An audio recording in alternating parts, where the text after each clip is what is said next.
chaque ministre ressortissant de l'Est du Congo, chaque officier des FARDC ressortissant de l'Est du Congo, a un petit groupe Maïmaï ou Azalendo qui entretient des affaires dans les mines. Vous le savez, non? Et ce sont ces groupes-là qui entretiennent l'insécurité à l'est du pays. On les envoie sur les champs de bataille. Et comme c'est des forces qui venaient d'être formées en Israël, ils se disaient, bon, on peut prendre des risques parce que même si la balle nous touche, on ne va pas mourir. Ils prennent beaucoup de risques. Et chaque fois qu'il y a une balle qui tombait sur leur casque ou sur leur gilet, ils mouraient. Nous avons ramassé ces casques-là et ces gilets.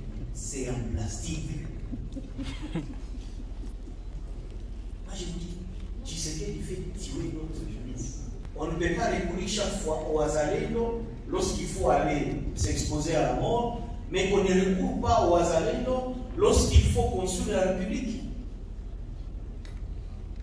Moi, j'aurais souhaité qu'ils nous disent, bon, écoutez, il y a un programme comme ça là, pour la construction, je ne sais pas, des routes, pour, je ne sais pas, la construction des écoles, et on veut les Azalendo qui se présentent. On a besoin de l'Azalendo seulement lorsqu'il faut se faire tuer là. Donc nous avons notre programme pour ce Azalendo, nous allons les réintégrer dans la société et ils vont choisir des opportunités eux-mêmes qu'ils vont exploiter pour leur vie, pour leurs enfants de demain. Ceux qui ne sont pas encore mariés, ils vont avoir une vie qui va leur permettre de préparer leur vie future pour qu'ils soient eux aussi, qui se sentent occupés par la République et gérés par la République. Voilà ce que nous avons poussé. Alors il faut aller, chaque fois que vous les voyez, dites-leur de venir. Demandez-leur de pouvoir des armées venir. Vous savez, notre armée aujourd'hui, on a difficile à aller les combattre.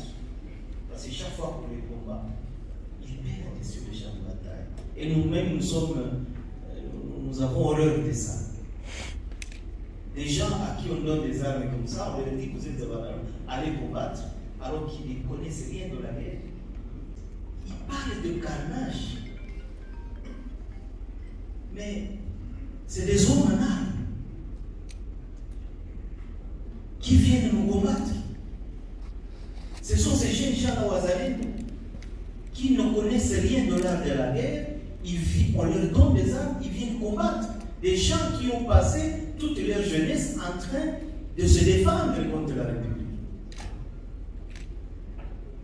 Et on leur demande d'aller les affronter. Des jeunes gens qu'on vient de former ici pendant 3 mois, on demande d'aller affronter des gens qui n'ont plus rien à perdre, qui défendent leur vie depuis des années aujourd'hui.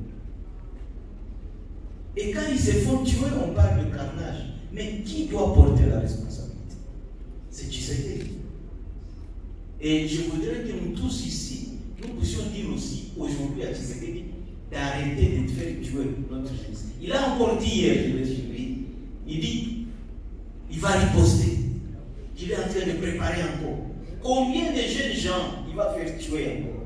Combien? Combien?